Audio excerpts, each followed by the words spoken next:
What is going on, everyone? Welcome to the channel. For this video, we're going to be talking about the Detroit Lions last season, their off season, and what I think they're going to do in this next upcoming season. And while that's going on, we're going to be having a Madden game in the background. So the Detroit Lions, they had one of the best seasons of their existence. They went 12-5. And they won their NFC North for the first time ever, I believe. Or at least the first time since like the 80s or something like that.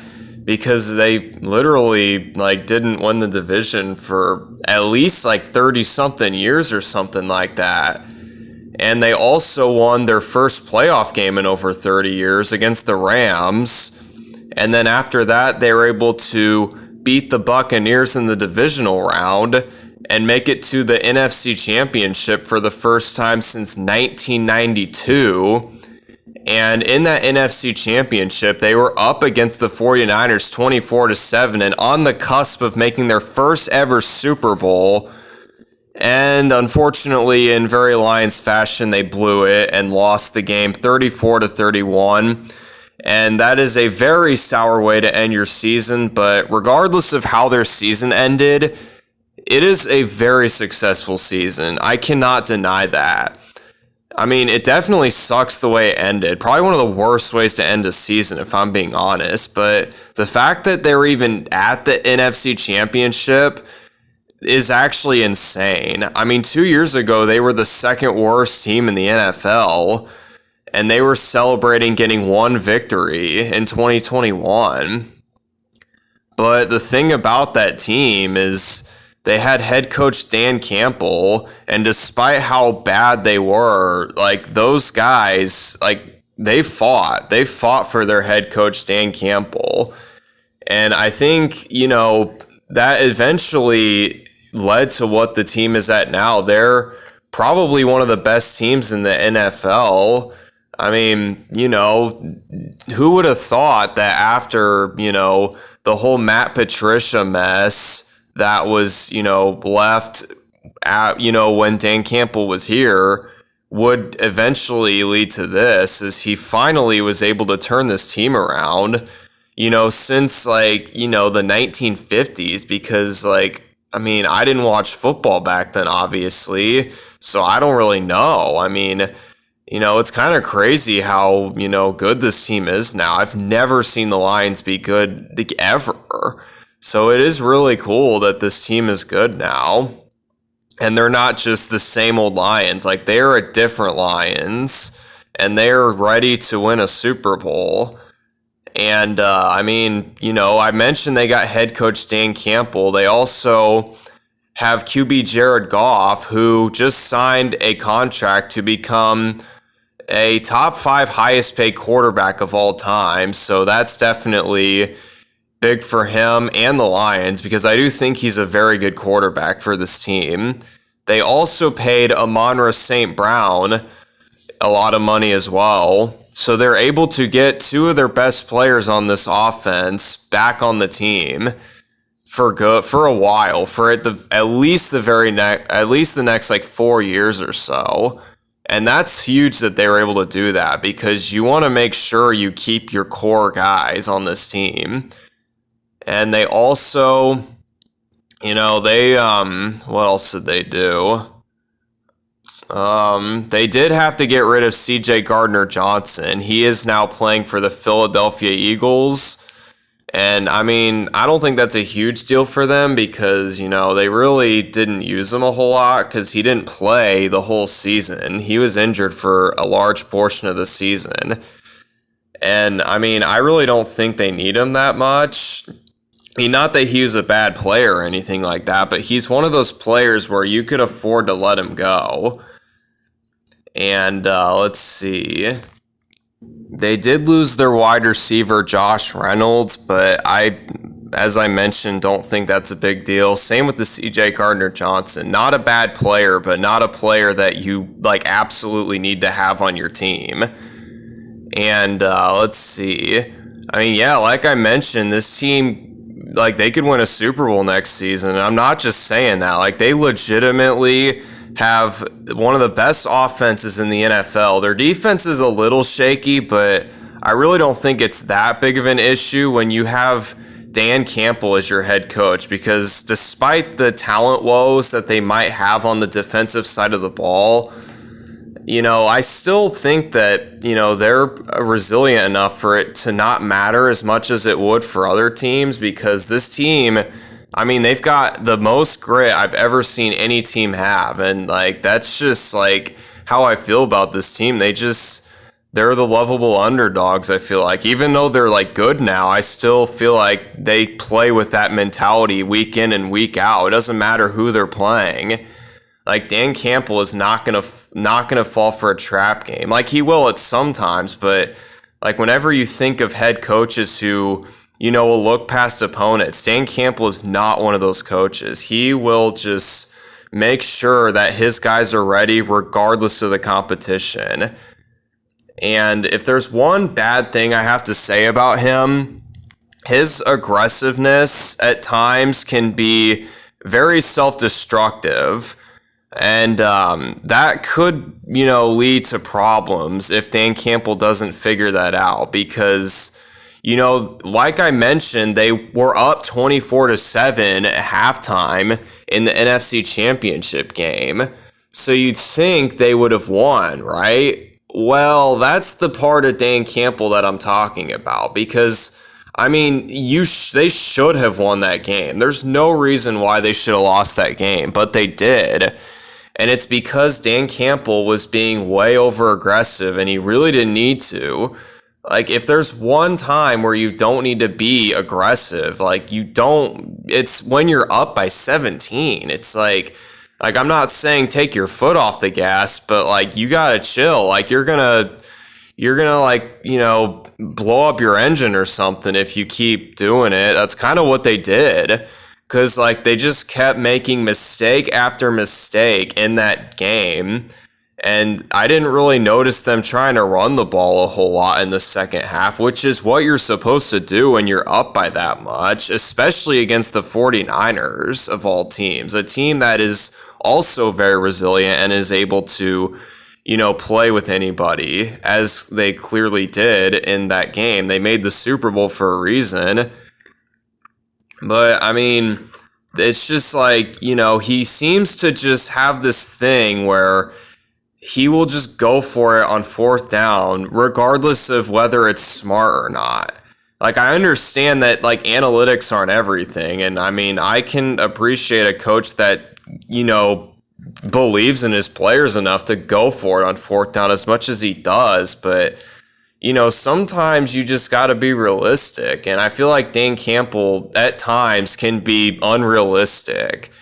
I just feel like he needs to, take what he gets. And I feel like he doesn't do that enough. And it doesn't surprise me he doesn't do that. He doesn't seem like the type of guy to just, chillax and just take what is given to him. He's going to be the guy to try and get more and more, which is not a bad attitude to have when you're losing or when you're tied or when the game is close.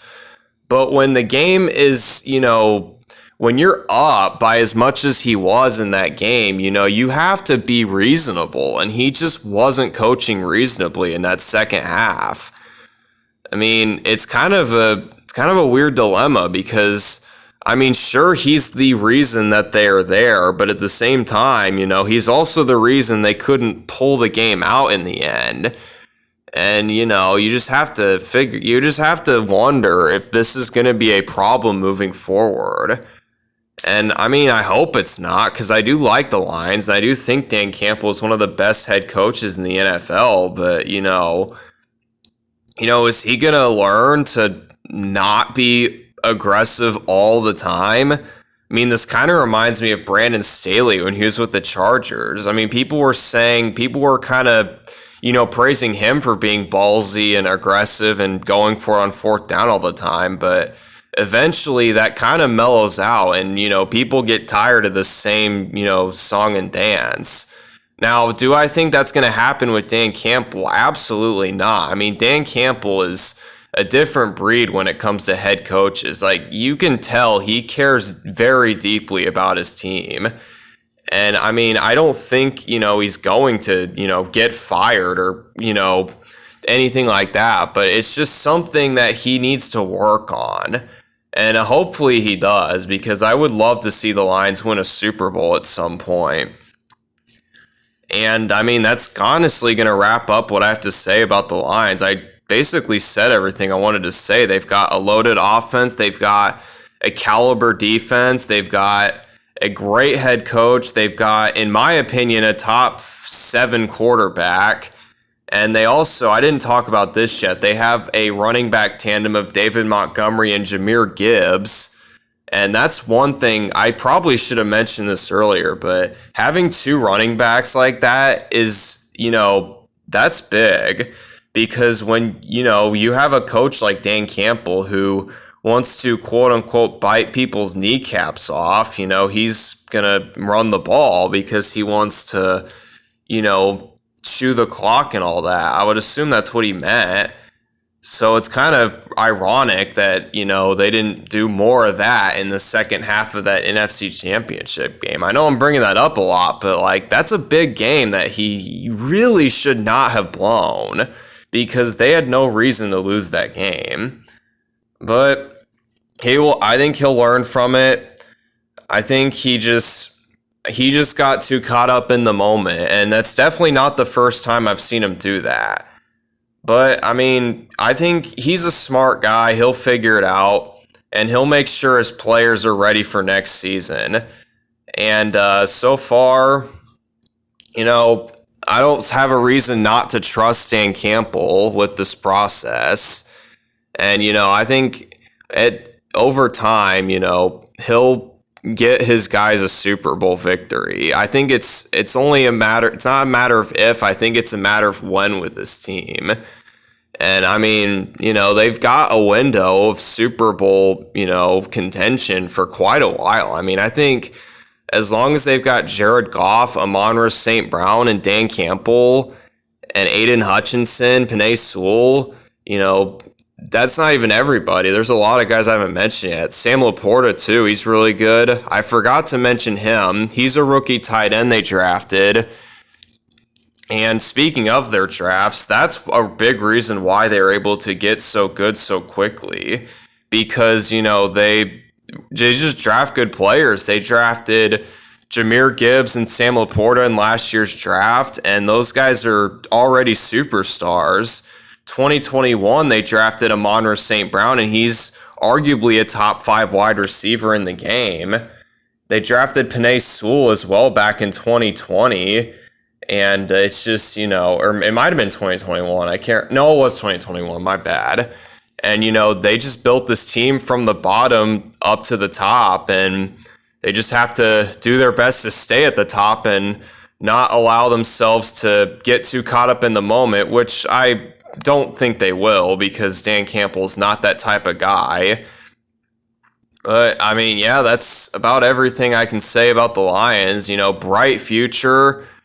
A lot of people's Super Bowl picks just because, of how insane their team is and how insanely quick of a turnaround they had. And, I mean, it wasn't supposed to be quick, but, I mean, it just happened that way. I mean, they weren't supposed to be in the NFC Championship this year. They were supposed to still be rebuilding, and they still have some room to grow. And that's a scary thing about this team is they're not even, in my opinion, they're not even at their best yet. And they made the NFC Championship in their, Dan Campbell's 3rd year as the head coach, and that just goes to show how much of an impact he's had on this team. And I mean, it's going to be fun watching this team next season. I really am looking forward to it. And we'll go ahead and shift our focus to Madden here. It looks like the Lions are down by 14, and they just gave up a touchdown to CMC. And it's ironic that we're playing against the 49ers because that's the team that they couldn't beat in the NFC Championship. And as you can see by the score here, we are clearly not beating the 49ers as we're down by 20 and they're going to go for 2. Brock Purdy back to pass, all kinds of time Purdy rolling out to the right, and he is going to get taken down. And we'll see if the Lions can work some magic here, as they were down by like 30 earlier, and they made it a 14-point game, but they did allow a score, which is not ideal. First down and 10, incomplete pass. The 49ers, for some reason, decided to onside kick the ball. They've been doing that a lot in this game. Must be some kind of troll. Second down and 10, incomplete. It'll be third down and 10 at the 41-yard line. We'll see what the Lions can do here. Jared Goff back to pass. He's going to throw passes, intercepted by Charvarius Ward. And yeah, that's going to basically end this game here. We'll see what happens, but 49ers have the ball with basically all the momentum with just 4 minutes left to go. And they're up by 20. And I don't know why they're passing the ball. They really don't need to. This guy just really wants to run up the score. And oh man, Brandon Aiyuk just mossed a guy. And they might be able to do that if we don't, get our shit together in this game. This is awful. First and 10, wide open is George Kittle. Oh man, the Lions, they're not playing like I talked them up to be, but that's more on me and less on the team itself. And it's also Madden too, because Madden 24 is a little subpar, if I'm being honest. It's not like Madden used to be. Second down and goal. Pass is caught by CMC. He gets tackled down at the 1. Third down and goal. Lions have to get a stop here, and they do not, as Deebo Samuel able to get a touchdown to make this a 28-point game. First down and 10. Jared Goff throwing deep to Amon-Ra, and Amon-Ra is not able to make the reception, as Talanoa Ufanga able to force the incompletion. Second down and 10, Jared Goff back to pass, rolling out to the right, and he's going to throw. Passes caught by David Montgomery. David Montgomery able to get inside the 10 to make it first down and goal at the 8-yard line. 2-minute warning approaching us. Jared Goff back to pass. He's going to throw. Passes caught. That was a laser to Amon-Ra St. Brown. And that's going to make this a 21-point game. Brock Purdy back to pass, throwing to Brandon Aiyuk, and this pass is incomplete. Forced incompletion by Kirby Joseph, it looks like. Second down and 10 at the 37. Brock Purdy back to pass, and he's going to get rid of it before taking the sack. It'll be third down and 10 at the 37-yard line. Lions, they obviously need to stop here. We'll see if they get it. Third and 10. Deep pass to Brandon Aiyuk, and he mosses a man. Oh, man, that's not good. Yeah, Dan Campbell's not going to like that. As now it's a 29-point game from Jared Goff. It gets taken down. I almost said Brock Purdy there for a minute. Second down and 16 at the 49-yard line. 29-point game with a little over a minute to go. And it's second and 16. Jared Goff again gets taken down as they're going the wrong direction. But Dan Campbell is not giving up, even though he might want to. He ain't going to give up. Even if he should, he's not going to. Third and 25, there's a flag. It's picked off by Fred Warner, lateral to Burks, but I think we're going to get another play here because the 49ers had defensive pass interference. First down and 10 at the 43. Jared Goff back to pass. He's going to throw, forced ball, and this is picked off by Charvarius Ward. Laterals the ball again for some insult to injury there. And yeah, I think game's over. It's been over for a while. I'm not going to tell Dan Campbell that, but, if we're being honest, it is. As the 49ers are just trying to add salt to the wound here, trying to score again. First and 10 at the 48. Pass is caught by George Kittle. I can't stand players like this in Madden. Like, you already won. I don't know why you have to score again. First and 10, pass is caught by George Kittle as we give up over 60 points in Madden. That sucks that we gave up 60 points in Madden, but I honestly don't care too much. I just care that I get this video out to you guys and give my thoughts on the Lions, which I did. And, that's the part I care about. I don't really care too much about the game just because it's just there so I can have something in the background while I talk about the Lions, which we did. And I think I got my point across. And, that's about all I got for this video. Thank you so much for watching if you've made it up to this point. And I will see you guys in my next video. It's going to be then it's going to be for the Lions' division rival Green Bay Packers. See you there.